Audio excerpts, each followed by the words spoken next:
All right, just driving down, stuck in some traffic, about to go to Hamilton for the weekend to hit some bike trails. In Windsor, Ontario right now. Just thought I would drop some knowledge and insight I've gained over the years about fat loss, getting in shape. Most importantly, fat loss though. Okay, before I get started, been a personal trainer for 5 years. I've been working out for 15. It's taken me a long time to figure all this sort of stuff out, as it would and does anybody. But when it comes down to it, there are right and wrong approaches. And I want to share my experiences as to what is the most efficient approach to work smarter, not harder, to get to the goal of fat loss. Because I've worked with over 500 people, and I would say about 95% of people are looking for fat loss. And for those that are looking to gain muscle and possibly gain fat, and they're having a hard time gaining weight at all, it's a different conversation that we'll have at a different point. But for right now, we're gonna talk about the three main pillars of fat loss. All right, so when it comes down to it, resistance training, lifting weights, getting stronger, building muscle is the most effective way to burn fat. I've had to explain this countless times to many people about how you don't try to get big, we try to gain muscle to create a better butter burner. All right, we're trying to change our engine inside from a Toyota to a Porsche, okay, from a 4-cylinder to an 8-cylinder. And by that I mean, instead of burning gas, we want to burn calories as much as we can. And by doing so, the more muscle we have in our body, the more cylinders we have in our engine. Okay, every pound of muscle burns about 10 calories an hour on average, and that's going to depend on the person, your bone structure, your height, your gender. I'm just using 10 calories an hour as an easy to comprehend example. Okay, so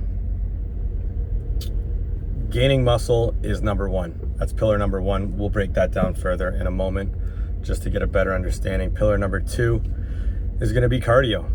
Okay, so I don't like the word cardio because it makes it seem like it's just one route, or there's just one correct strategy. There isn't. All right, the way I like to look at cardio as different energy systems, and I usually will call them energy systems training days versus just cardiovascular days, or sessions, I should say.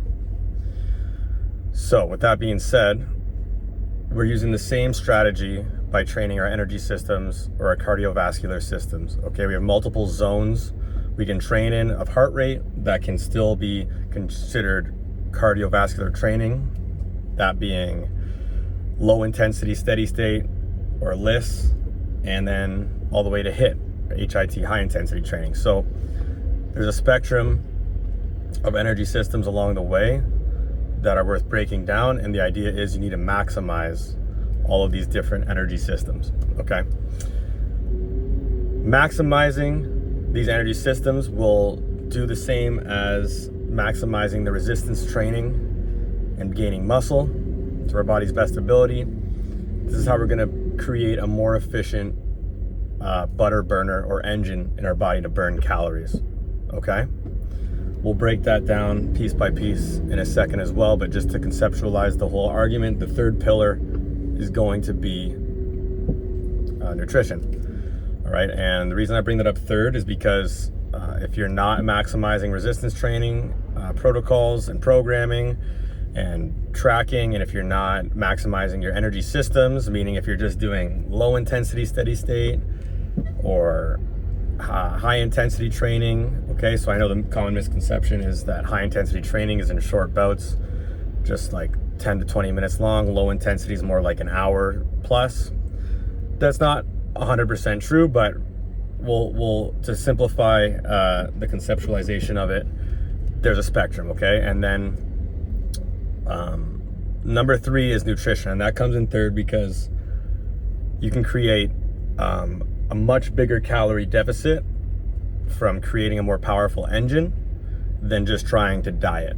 Okay, so say, for example, you're a 130 pound female at 33% body fat, and your goal is to lose fat, and you're, say, whatever, 5'5", and you think the best thing you can do is watch what you eat and go on, you know, some sort of diet, whether it be Weight Watchers, keto, etc., to lose weight, which you can. It's coming down to calories in versus calories out. It's not about the type of food you eat. Nothing else is going to dictate fat loss or weight loss. It's calories in versus calories out. So hypothetically, this 5'5", 130 pound female is most likely burning somewhere from 1,200 to 1,500 calories a day. Could be more, could be less. But the idea is trying to consume less than that amount to have a manageable deficit of calories to lose fat is going to take a while. Because a pound of fat is 3,500 calories. Okay, so to get 3,500 calories of deficit, you need to be burning off 350 calories in a deficit per day for 10 days, okay? Now, it's very hard to stay consistent. So like I said, if you're burning 1,200 calories a day, that means you're gonna have to eat around 850 calories a day to see 1 pound of fat gone every 10 days. All right, now I don't wanna get too mathematical here, but basically it's very hard to achieve.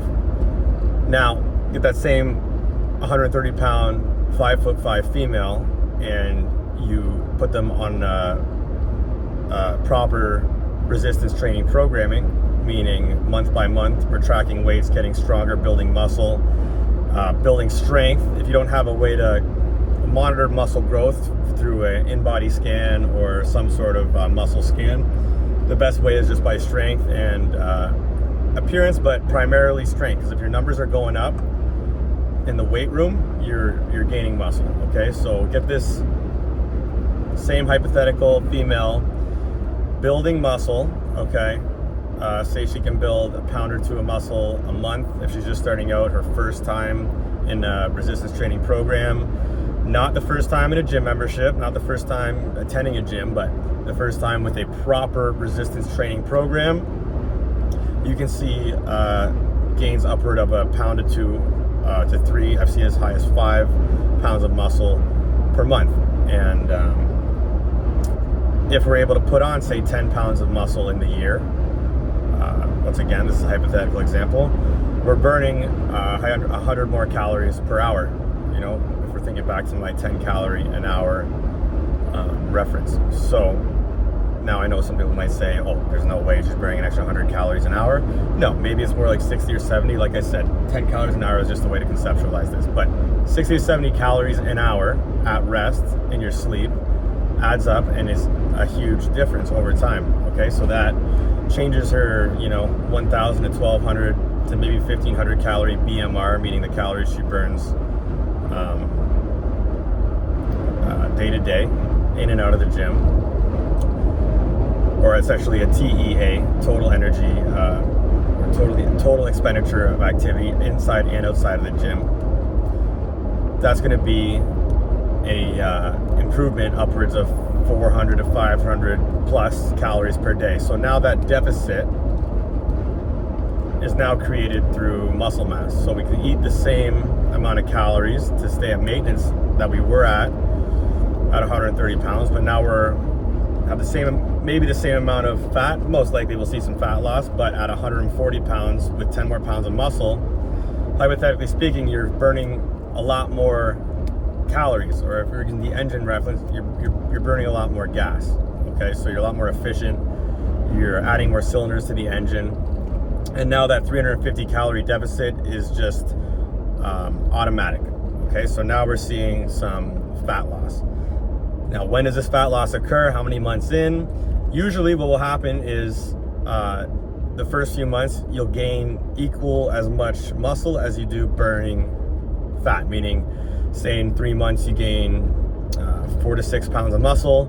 You might also just lose 4 to 6 pounds of fat. But the analogy you have to use to understand this is that if you were to imagine a big stone wheel, trying to move it, it's going to move very slowly at first, but then once momentum starts to carry, more and more muscle gets added to the body, that fat loss gets accelerated. So with most of my female clients, I've had the struggle, or not struggle, but the persistent argument of having to tell them to trust the system, because we'll be doing, say, upper body exercises, and the woman's main goal is to lose arm fat. Then they be, I don't want to be bulky, I don't want to gain, why are we gaining more size to my upper body? That is simply not the case, and that's not the argument. What we're doing is building muscle from head to toe to fight the fat that your body has decided to put on your body head to toe. And whether that is in your upper body or your lower body, because I've seen females who have very lean legs and glutes with a lot of upper body fat, and then I've also seen females with very, very lean upper bodies and a lot of lower body fat around the hips and legs. Okay, so it totally depends on your body type, where your body chooses to build fat and burn fat, and you cannot spot treat fat by building muscle.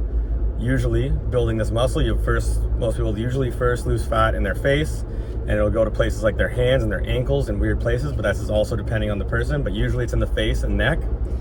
And then the stubborn areas will be where you mass accumulate. So whether it's the hips, with guys it's usually the stomach, then with women it's usually the arms or the hips. So with that being said, to defeat the argument of weights will make me bulky, try to understand that weights are burning the fat way more than anything else can. Okay, so we're gonna pause on pillar 1 and come back to it, but I think we made some good points here on the first pillar of fat loss, and the first pillar is in order of priority and importance. Resistance training is king when it comes to fat loss.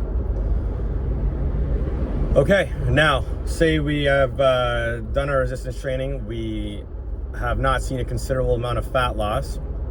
Is the next thing we're gonna do, hop into Weight Watchers or ketogenic diet that's super aggressive and provokes, I don't want to say starvation, but insane amount of hunger and release of hunger hormones, which we don't have to get into, but there are these presence of receptors in your body that if you choose to use your discipline and just fight the hunger, your body will cave, and it's beyond your control. You will send hormones out that say, F you, we're eating, and we need to eat, and dieting aggressively can also cause permanent metabolic damage, where 1,000 calories a day when you're supposed to have 1,500, if you do that for a year, eventually you'll mess up your metabolism to the point where you'll be gaining fat eating only 1,000 calories a day, because your body's found a way to only burn that much, because once again it says, hey, F you, man, we can't keep eating this little, we're gonna have to find ways to keep hanging on to this. So that is just why after resistance training and you're still not seeing results, you don't hop right to the nutrition and dieting aspect. Okay, so number 2, once again, is cardio, energy systems training. Okay, to make it basic, you want to maximize your low intensity cardio, meaning if you're spending 10 to 12 hours sitting down and just 1 hour lifting weights, and you think 10 minutes of HIIT training is enough to get your cardio maxed out, it's not. You need to be doing more, whether it's just walking around and standing instead of sitting, but low intensity steady state will burn more calories, because what we're doing now is using that muscle we've built as pistons for the engine, and if we're not moving the engine very much, those calories aren't really going to go anywhere. The gas isn't really going to be used. So low intensity steady state is important, to use every one of those pounds of muscle throughout the day as much as possible. Okay, for instance, I'm lucky as a personal trainer, I'm always on my feet. I am demoing exercises, lifting weights. No, it's not to failure by any means, but that is low intensity steady state cardio, or zone 1 cardio, where my heart rate is probably somewhere between 80 and 100 beats per minute, depending on what I'm doing throughout the day. Maximizing weightlifting will help you burn more in these low intensity zones, because you can move those legs more, you're more agile, especially if you have more mobility, which along with resistance training should come mobility and stability training, where you're able to balance on one leg better if you need to pick something up or pick 3 things up. And that means you're burning more calories with those 6 more pounds of muscle that you've put on.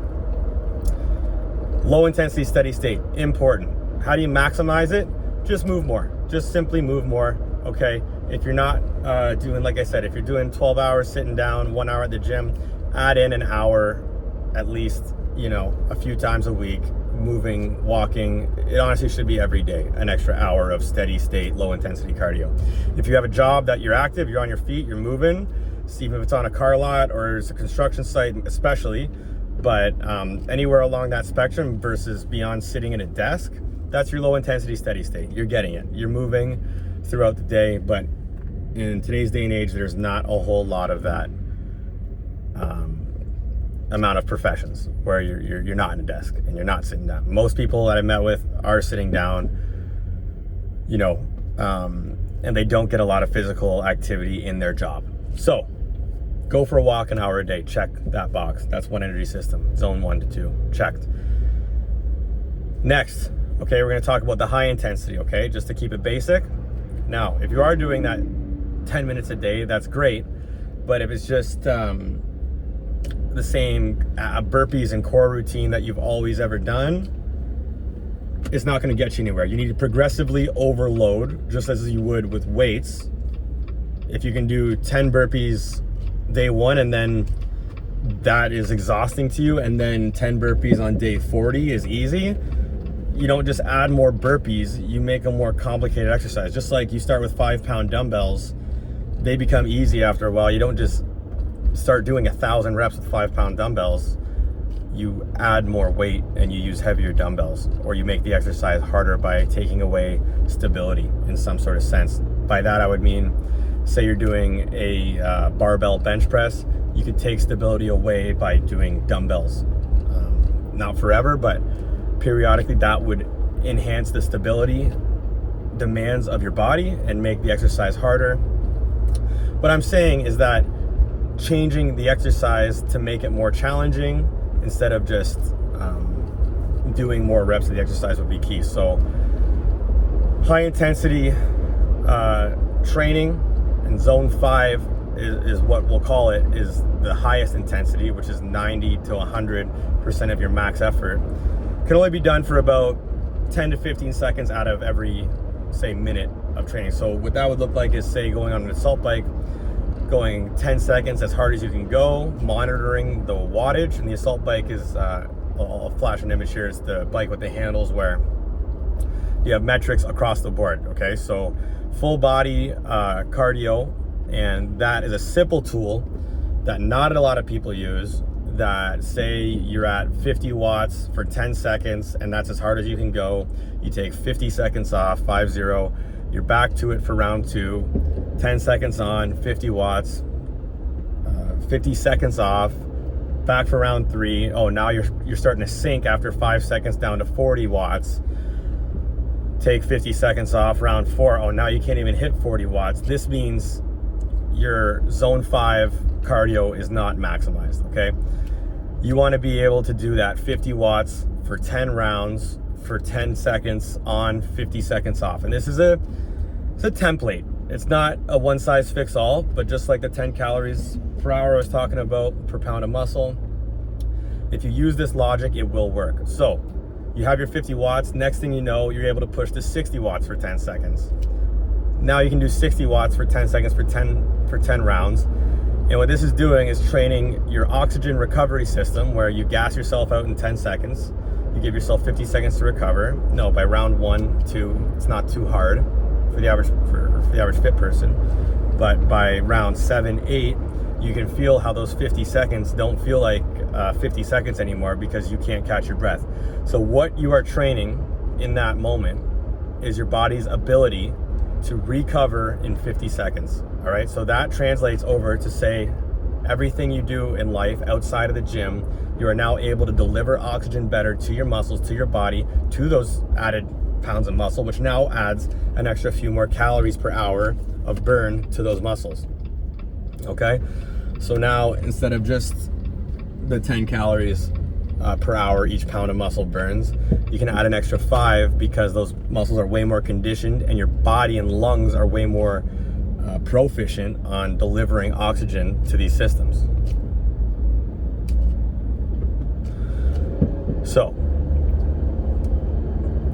we got low intensity and high intensity, okay? Maximizing low intensity is just simply doing some low intensity. Go to the gym and finish off with 20 minutes on the Stairmaster every day, and that can just add on to your hour at the gym. Start with something as simple as that. High intensity, pick a day out of the week, a rest day, or at the end of a lower intensity workout day, where you do 10 rounds of 10 seconds on, 50 seconds off. You're training your watt output per hour, and you're getting slowly better and better at the assault bike and providing more watts. And once again, what that's doing is teaching your heart and your lungs to distribute oxygen to recover you faster. Okay, so when you're doing low intensity state cardio, when you're lifting weights and you need to rest, you're more proficient at recovering. Okay, outside of the gym, these are the same factors. When you drop something, go to pick it up.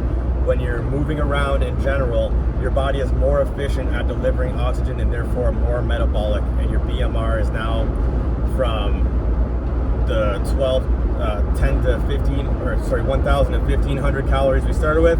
Now we're climbing past 2,000, which as a 5'5", 130-pound woman is very impressive. But there are still ways we can enhance that engine. We're turning from a Toyota into a Mustang, but we want to be turned from a Mustang into a Viper. We want to have the highest horsepower engine inside our body that we can possibly attain.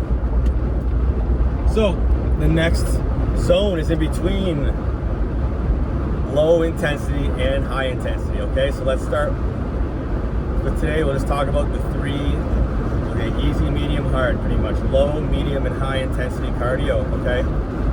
Now, a lot of people that do high intensity cardio, or what they think is high intensity cardio, might do something like 30 seconds on, 30 seconds off on the treadmill, or say 30 seconds of abs, 30 seconds rest, 30 seconds burpees, 30 seconds rest. Any sort of HIIT YouTube video, you'll find 90% of the time, 99% of the time, is just going to be along that wavelength. We're out of traffic now, so it might be a little bit loud. Hopefully not. We'll take a look after I'm done here. But we want to maximize the 3. We talked about low and high. We're still on this cardio pillar. The middle portion, okay? That's what you guys are doing. It's not high intensity, okay? It's medium intensity. Why? Because with 30 seconds rest, your body cannot recover. So what it does is it says, hey, F you, man, we're picking a pace and we're going with it.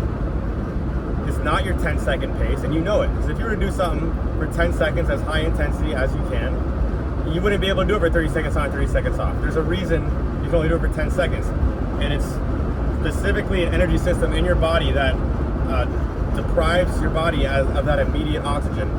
We're not going to get too technical with it, but that's high intensity. 10-second goes, balls out, 50-second rest, 5-0. Why? Because you can actually recover to 100% in that 50 seconds. 30 seconds, you're pacing yourself, okay? So with that being said, this medium intensity cardio, somewhere from zone 3 and 4, we'll say 2 to 4, these are just easy ways to conceptualize it. They're not set in stone. Say the 60 to 80% of your max heart rate, all right? That's gonna be things like, in the back you see my bike, like a long distance bike ride. Okay, so I'm going up to Hamilton, gonna hit some hills, gonna be out for an hour to even up to 2 hours. My heart rate is gonna be 150 to 180 that entire time. It's gonna range, so my body is gonna pace itself, but I am conditioned to the point where I can keep that heart rate up for 2 hours, and that is that middle zone that I would say I have close to maxed out to my natural potential. Okay, sure, there's always ways you can go more. I could be a professional cyclist, but the fact of the matter is I'm better at lifting weights. that energy system that I have is a little bit more maxed out in resistance training, closer to my natural potential, where I'm always going to be able to improve, but you get the first 80% of the results, and after that, they're going to be harder and harder to achieve percent by percent after that. Okay, it takes the 80-20 rule. It takes 20% of the work to get 80% of the results. Meaning, if you just simply do these things, you will get 80% of the results from them. Meaning, if you do the 10-second rounds on the assault bike, if you do a proper resistance training program where you're simply getting stronger or doing more reps or adding more weight week by week, workout by workout, it's that simple. You will be maximizing these energy systems. Okay, so low intensity, check the box. That's the 80% you need to worry about. Just take an hour a day, do some stairs, whatever it is. Medium intensity, I'm going to bring up more examples now because I didn't stop talking about it. Biking outside, okay, running, all right, doing things like I said, the battle ropes, burpees, this and that, but you can't just do it for 10 minutes. You have to do a full out half hour to 45 to 1 hour workout of it. There is no such thing as the afterburn or EPOC, exercise post oxygen consumption. Sure, it's like 5%. You have to breathe a little harder because your muscles are tired from your little workout, okay? There is no hunger hormones that get produced from any certain type of workout more than any other. Your workout, yeah, your body's gonna say, hey man, we're hungry.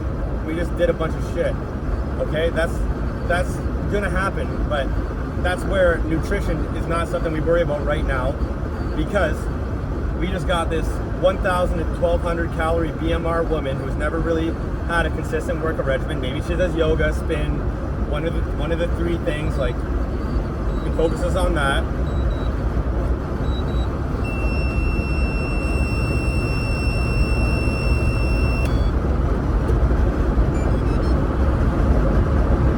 But we just got this 1,200 or 1,000 or 1,200 calorie BMR, 5'5", 130 pound female, say at 35 years old, to get from a, like I said, 1,200 calorie BMR to a 2,200 calorie BMR. That is a daily calorie expenditure just by maximizing cardio and weights. Okay, if we can get 80% of our natural potential on both of those things in all energy systems of cardio, meaning low intensity, medium intensity, and high intensity, and follow a strength program where we're getting stronger every workout week by week, we are checking the box and maximizing our BMR. And I shit you not, you will be burning an extra 1,000 to 1,500, depending on your size. If you're a male, it can be upwards of 17 to 2,000 calories per day. And that's talking about someone going from completely sedentary, never been in the gym, to maximizing 80% at least of these energy systems: resistance training, low intensity cardio, medium intensity cardio, and high intensity cardio. Okay? Now, to make this cardio argument less confusing, the weights are easy. Just get stronger, follow a program, track your weights. It's going to be hard to plateau if you're doing these things. Okay? Hire a personal trainer, whatever it needs to be. If you can't afford a personal trainer, do the research, find an online program where you can progressively get stronger month by month. If you're starting to hit plateaus, that basically means you're 80% at that best. But you need to be tracking weights to know you're hitting a plateau, not just, I stopped getting bigger, I don't look as muscular in the mirror. You need to track. No more weights. Best way to do low intensity cardio: add incline treadmill or stairs at the end of your weightlifting session. Period. Check that box. Best way to add medium intensity cardio: go to the assault bike, go to a treadmill, and do a 3-mile race, or something where you have to keep a high pace, but you're not going zone 5 90%, because you can't. Your body can't do it. This is this middle zone that we're trying to maximize here. So 3-mile race on the assault bike is one of my favorites. 3-mile race on the treadmill is one of my favorites. It might take 10 to 15 minutes, but that's how we're going to maximize your VO2 max, your body's ability to process oxygen as you're using it, and pick a pace that's higher intensity than you would be, say, on the stairs or just day to day or at the gym. Number 3, the high intensity. We went over this. That would be the 10 by 10 second rounds on the assault bike, followed by 50 seconds rest. Okay. So maximizing this can add easily 1,200 calories to your output. All right. Now, like I said, with any type of activity, you might be a little bit hungrier, and sure, maybe you will eat a little bit more, but you can manage eating an extra 300 calories if it means you're burning more than 1,200 calories extra. Okay, so simply put, Simply put, you can be in a huge deficit, upwards of 900 calories, just by maxing out resistance training to 80% of your natural potential, low, mid, and high intensity cardio. These are your energy systems you want to max out, period. Sure, you're going to eat an extra 300 to 400 calories, that's fine, you're burning an extra 12, okay? And yeah, this might take 6 months, a year, depending on how hard you're going to grind at this, and B, your age, your genetics, etc. But I do believe you push yourself hard enough, you can see these results in less than 6 months, and that comes down to you not pushing yourself hard enough. Whatever you want to blame it on. Watch some David Goggins, and you hit the gym hard. You be there for an hour and 15 minutes. You can max out all 3 of these. Go to the gym Monday to Friday, hour and 15 minutes. Do a 45 to an hour of weights, 15 to 20 or 15 to 30 of cardio, whether it be lifts, mid or high intensity, okay? Take the weekends off. If you're serious about your health and you don't want to have to diet, you can do this and not have to diet, okay? Eating protein's important, sure. If you're eating no protein, it's gonna be very hard to see results, but if you're having 50 grams of protein a day, you'll see results, 5-0. I don't care if you're a 300-pound man or a 100-pound woman, young, old, whatever.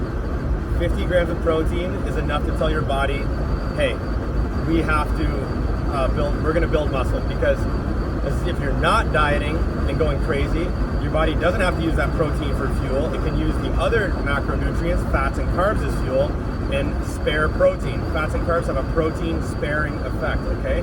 Where you do not need to be eating 250 grams of protein like a bodybuilder.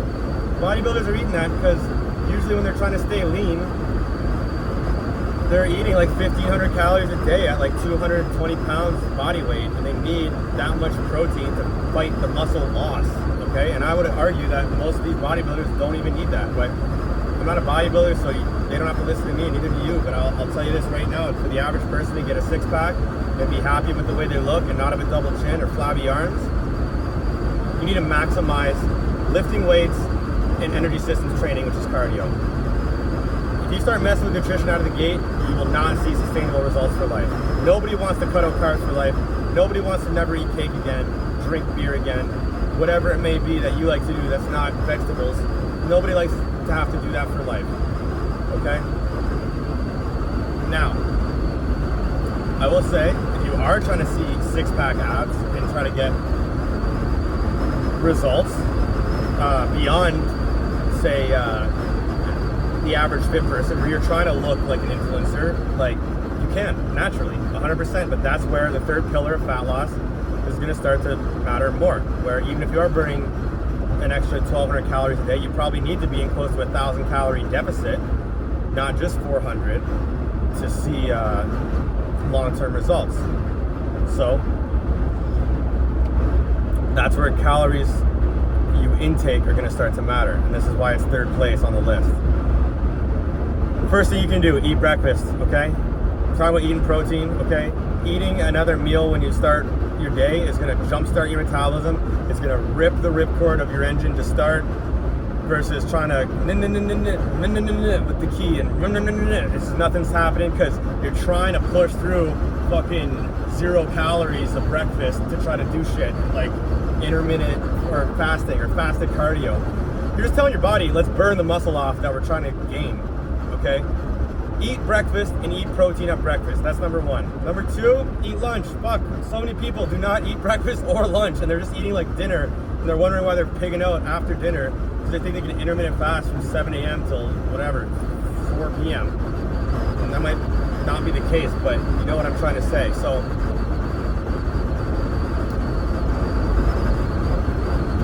with this being said, eating breakfast, eating lunch, the amount of times that you can maximize the meal count per day is 5. Your body has 5 opportunities to synthesize and process and repair muscles with protein. So if you're eating 5 meals a day and you're eating protein at every meal, that's how you're going to maximize your body's ability to A, burn calories while you're consuming them, but B, recover and build muscle and burn fat as fast as you can. Because if you're not doing this and you're just eating 2 meals a day, even if you are in a deficit, you're telling your body, and he's telling you, or they're telling you, F you, man, why aren't you feeding us more often? How do you expect us to burn fat from starvation, okay? Your bodies are designed to have fat. All right. So what you're doing in the weight room and on the cardio on those first two pillars, yeah, you'll get down to a very lean point, but there's gonna be a point where your body's gonna say, hey, we need this fat stuff. Why do you want your abs to show so bad? What if we get stuck in the desert or something? Because your body doesn't know. We're animals. You got to convince your body it's okay. How do you convince it it's okay to give up the last few pounds of body fat in those stubborn areas, whether it be the arm flab or your belly flab or your leg flab or your ass flab? The way you convince your body to do that is by feeding it, okay? Feed your body. Now, how do we eat 5 times without being in a calorie surplus? Smaller meals. Don't have a steak, baked potato, beans, and a salad 5 times a day, okay? Sure, you can have a relatively that sort of meal for dinner once a day, but you want to eat low caloric density foods, okay? What's a low calorie dense food? Fruit and vegetables. Okay, Jack, I'm not just gonna eat fucking fruits and vegetables all day. I understand that. That's not what I'm saying. I'm saying don't eat high caloric density foods. Healthy fats will fuck you up. I hate when people say, oh, but it's a healthy fat. It's a healthy fat. It's a healthy fat. Fat's still fat. It's got 9 calories per gram. Carbs and protein doesn't. Meaning cheese, nuts, avocado, peanut butter, milk, dairy. All these things are way more calorie dense. A little bit of dairy in this, but that's okay. All of these things are way more calorie dense than fruit and vegetables, but it's also more calorie dense than turkey or protein powder or Greek yogurt or cottage cheese. So if you can use one of these things, whether it's ground turkey, ground chicken, lean meats like fish, or if you're vegetarian, cottage cheese or Greek yogurt or egg whites, not egg yolk. Egg yolk is all fat. There's nothing wrong with having some fat, but if you're eating fat, a lot of fat at every meal of the day, you're gonna have to really eat small amounts of these meals to get happy. Versus if you can have a bowl of strawberries with everything, you'll stay full and you won't gain a lot of weight. Because a bowl of strawberries is like 200 calories. A bowl of nuts is like 6,000 calories. Like a full-out bowl, like the bowl I'm talking about for calories, like I'm talking like a popcorn bowl. Speaking of which, popcorn, Blue Menu popcorn, President's Choice. If you're listening from somewhere you don't have that, calorie without additives like butter, seasonings, fats, sugars. The Smart Pop out of the bag has sugar. It might say it's low calorie, it's not. Pop the kernels as raw as you can get them, and that's how you can have low calorie popcorn. A bowl of popcorn is 200 calories. A bowl of strawberries less than 200 calories.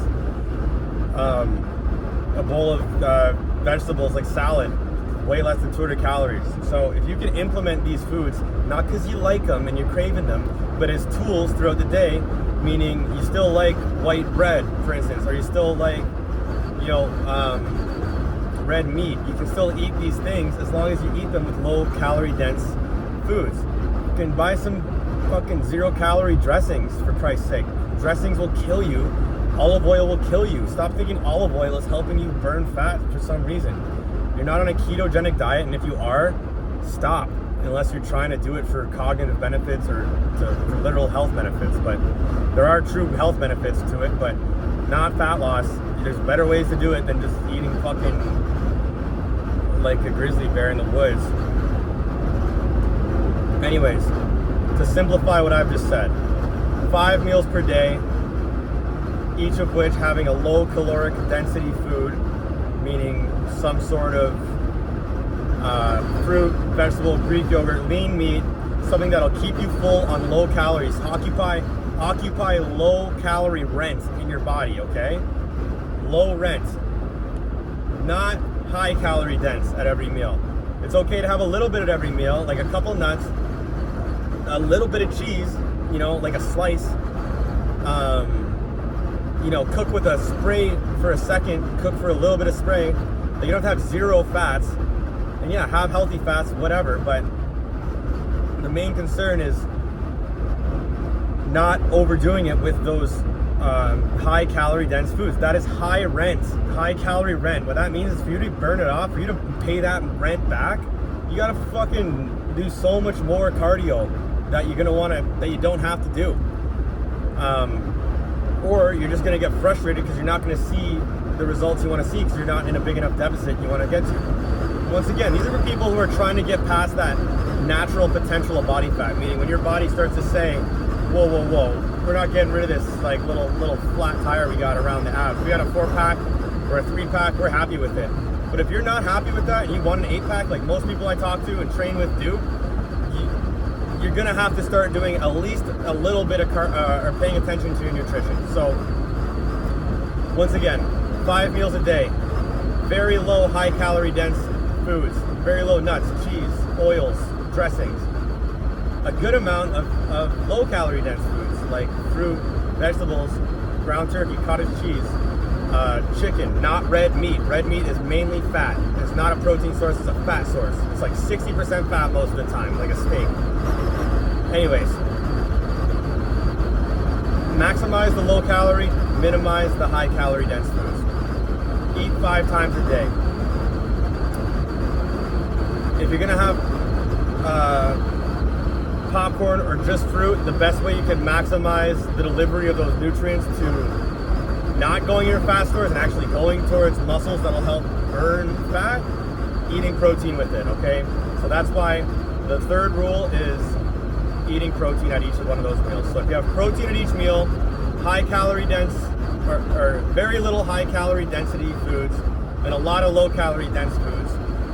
Usually it's going to come in the form of carbs or protein. So I know people are carbophobes, but I eat white bread every day. Okay, that's not the most low calorie dense, but that's my treat to help me sleep at night and not go crazy because I like Wonder Bread, so I eat white bread. The way I ensure that I don't have a glycemic spike in my blood sugar that says, hey, we're going right to the fat stores, is I eat protein with it, okay? I don't eat protein bars that I like the taste. I don't eat protein shakes that I like the taste. I eat them so I can have some fucking bread with jam on it at night to soothe my hunger, or I can have some popcorn at night with a little bit of salt or some kernel seasoning, 0 calories by the way, same with salt. So if you're a sweater, it's okay to have salt. If you don't sweat a lot, be careful with salt, it can cause some health problems, but calorie wise, you're good. If you have a bit of protein with these high glycemic carbs, sugary fruit, people don't get fat eating fruit, but people are worried you're gonna get fat eating fruit because it's sugary. There's no such thing as healthy sugars, none of that shit. It's just low calorie dense because it has a lot of water and fiber in the way fruit's composed, which makes them a miracle food, to be honest, because nothing else with sugar has fiber and a lot of water. And that's the reason you don't get fat eating fruit like apples and strawberries. Bananas, a little more calorie dense, so be careful with bananas. But other than that, you're honestly watermelon, strawberries, blueberries, apples, you're good to go. Kiwi.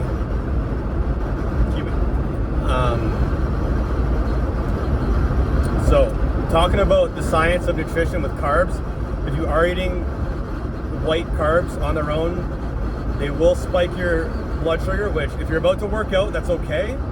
But most of the time, I'm craving these types of foods at night, and to minimize the blood sugar bounce, which is gonna tell your body, hey, let's store this stuff away, put it in the storage locker. Finally, he gave us some shit to make fat with. No, you tell your body, fuck you. No, I didn't, actually. We're not making fat with this shit. We are eating protein with the carbs to lighten the glycemic reaction of the body, okay? There's nothing wrong with white bread as long as you're eating it with a protein bar or a protein shake or Greek yogurt or whatever. Sorry if I got louder. Getting into this because it's fucking frustrating the amount of bullshit people believe about nutrition. That's just, it's so much simpler than it has to be. You can eat carbs, drink beer, etc. Don't drink a ton of beer, that's not what I mean, but I'm just saying you can still eat all the things you're eating in different rations, okay? Because you need to soothe your fucking mental state. You're gonna stress more and create more cortisol, which is gonna tell your body, hey, fuck you, man, we're hanging on to this fat. Why are you stressing me out? You give me some white bread and some popcorn at night. I'll eat protein bars as a tool to tell my body, hey, don't put this to fat stores. This protein's used to build muscle, and your body says, oh yeah, it is. Okay, you're right. You've been good to me. You've been feeding me 5 times a day. Wow. I'm gonna reward you with this by giving you another fucking app. And now your 4-pack just went to a 5-pack. 5-pack just went to a 6-pack. I'm telling you, you do this for a few weeks, you will see daily results. It is so much easier to cut to, say, 10% body fat as a male, or sub, I don't want to, depending on a female, there's genetic differences, anatomical differences. If you have big boobs, 20% body fat might be too lean. If you have small boobs, you can probably get down to 10% body fat and not be too lean, but it's too generic because boobs are fat, and it's like that you can't really rely on that. But if you want to get to the point where you can barely pinch your stomach, let's say that, you can get to that point and see weekly results, male or female, if you are simply just eating 5 times a day, minimizing high calorie foods like nuts, cheeses, red meats, maximizing low calorie foods like strawberries, lettuce, vegetables, and lean meat like turkey, chicken, fish, egg whites. Egg yolks go on the high calories. So how do you separate egg yolks from egg whites? You buy egg whites, or you just use one egg yolk and you mix the rest with egg whites and throw the yolks out, or just buy the carton and mix it in. Anyways, so lessons learned today. Carbs are your friend.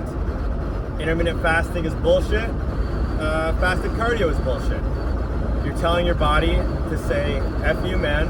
Why would we get rid of this body fat when you're not feeding me? You feed your body the carbs to give it energy. You feed it protein to slow down the glycemic spike in your body, and this is called the glycemic load. And why the glycemic index is bullshit, because you cannot just, no one eats just one. If you do, it's fine, but you just eat chips, that's all high carbs, yes. But even if you eat chips with a protein bar, you're telling your body to not bring all that shit to fat stores. Chips are shit, it's all fat. They're high calories, so it's not going to help your case. But if you have 5 or 10 chips, you're fine. You're way better off having a protein bar with those 5 or 10 chips, and you can still see fat loss type of results. So we're getting close to an hour here. I didn't really want to get into the nutrition bit too much, but that's the spiel on nutrition. And I teach nutrition at a college at a fitness and health promotion program. Like I said, I've tried every diet from keto, low carb, slow carb, high carb. There is no right diet. It's calories in versus calories out. It's eating the foods you enjoy in moderation. And it sounds like bullshit and what everyone else would say, but it's about rations and timing.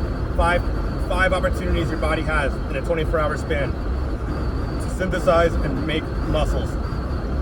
Just as you're doing that, you can burn fat, because your body's like, oh, we're making muscle. That means we can get rid of this fat stuff. We got enough to make muscle. That means you have enough to burn fat. So, eat 5 times a day. Eat protein at every meal. Eat low caloric density carbs and protein. Minimize high calorie foods with a lot of fat.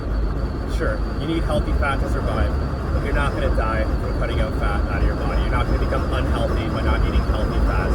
It's the biggest fucking scam of the diet, fucking nutrition industry, and it pisses me off so much that people think, oh, but I had red meat with a lot of fat, or it was healthy fats, or I had nuts but they're healthy fats. It's like, yeah, but your calories are fucked now, so now you're fucked, and you're going to have to work off a handful of nuts, that's 800 calories, by going on the treadmill for an extra fucking hour and a half to 2 hours, depending on your BMR. And how much muscle mass you have, that's going to affect how many calories you burn per hour on a treadmill. So in summary, our 3 pillars are, once again, resistance training is number 1. It's the king of fat loss. Number 2, cardio, energy systems training. We don't call it just cardio because there's 3 energy systems. Today we're talking about 3, easy, medium, and hard, that we're maximizing. 80%, 20% of the effort to get 80% of the results. That means just show up and do it. To get the other 20%, to get the 100, yeah, you got to focus a little more and push a little harder, but if you just show up and do it and check the box, you will get 80% of these results from just resistance training and cardio, meaning you'll get 80% of your natural potential just by fucking showing up to the gym 5 days a week and going through the motions. But work smarter, not harder.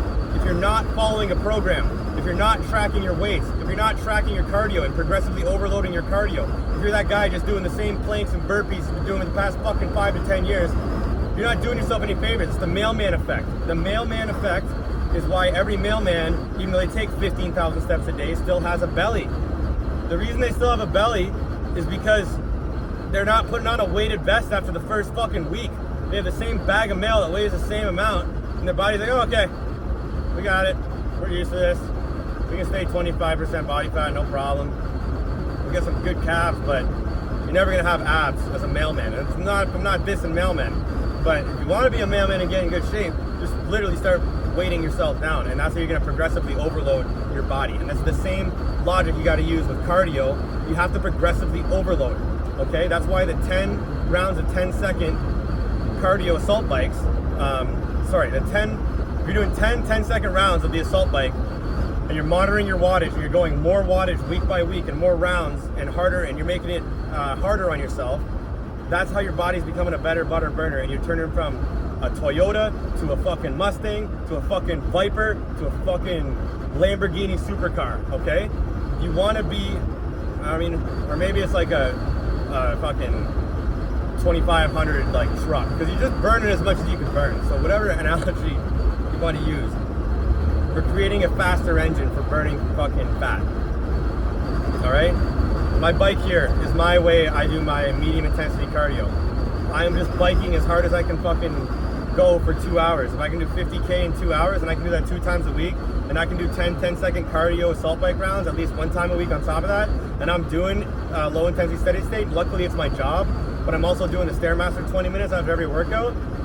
I am checking all the boxes when it comes to energy systems training. When it comes to weights, it's easy. I have the knowledge, and you need the knowledge too. Hire a trainer or do the research on your own. It's not hard. I taught myself more than I learned from any class in school or that I've paid for, and I've taken many courses and have a resume of courses and education. But self-research is what always taught me the most, and you can do it too. By that I mean you can build your own workout plan. Just follow the same rep scheme if you want, month after month, or fluctuate reps month or rep schemes month after month. Do high reps one month, low reps the other month. Do the same exercises. You will see miles and miles of results of muscle gain before you start to plateau if you actually just track and follow a program and not do random shit. Where today I start with bench press for chest, so the next week I start with dumbbell bench press. The week after that I start with incline barbell. The week after that I start with chest flies. The week after that I start with the pec deck. The week after that I start with... You need to follow the same exercise order, exercise selection, and rep range for a month, and then change it up. But then follow the same one, a different one, but the same one again for a month. Build your own program is what I'm saying if you have to, or hire a trainer, and then just show up to the gym. That's the easiest part about fat loss for me is I just have to work out. I follow my phone, like, oh, what am I doing today? This, that, and this. Oh, I just have these weights to beat. I'm either doing more weight or I'm doing more reps with the same weight. Fine, I'll do one or the other. As long as you're doing in one exercise more reps or weight than you've done in the past, you got stronger. Congrats, checked the box. Next up, cardio. Low intensity steady state, you just do it. There's no real progressive overload. Sure, you can eventually add more and more miles, but the 80% that I'm talking about, you're maxing out, is just showing up and doing it for an hour. Your body does the rest. You're progressively overloading the medium intensity by, once again, if you're doing the 3-mile race, you're getting a better time, or if you're doing an outside race, you're getting a better time or a better distance in that time. Or you're going on a harder trail. Whatever it may be, you have to track this stuff to know whether or not you're improving. You have to be improving. And lastly, the high intensity rounds. For the assault bike's the best way to do it because it's just such a good tool for tracking, but the rower is a great tool. The skier is a great tool. Anything that has metrics in front of you that you can track with wattage, calorie output, like just do 10 calorie rounds and do a minute rest and see how fast it takes to get 10 calories. It's called 10 calorie challenge. Do 10 rounds of that. And if you start to fade, try to get 10 rounds of 10 seconds of 10 calories and you'll be checking that fucking box, okay? So that's it. System, pillar 1 is the weights. That's it. Follow a program, track the weights. Pillar 2 is the cardio, built up of 3 components: low, medium, and high intensity. Maximize those 3. You're gonna see a BMR deficit, meaning you're gonna naturally be burning up to 1,000 to 1,200 more calories, and I guarantee you 6 months at most if you're actually training hard and mentally disciplined and pushing yourself to failure with your workouts, with your cardio. you will see results. You'll be burning 1,000 more calories per day, I guarantee you. Even if you are going to the gym currently and not doing all these things, you need to be, because they all work in synergy, and if you're not doing it, you'll see how they don't do it. Nutrition, I'm not going to touch on again, but it is the third pillar, and that's something that if 6 months down the road you're still not where you want to be, that's where you start talking about 5 meals a day, low, high calorie, high, low calorie foods, and protein at every meal. That's it for today. I'm signing off. That's just about an hour. This is podcast number 1. I hope you guys liked it. More to come. Love you.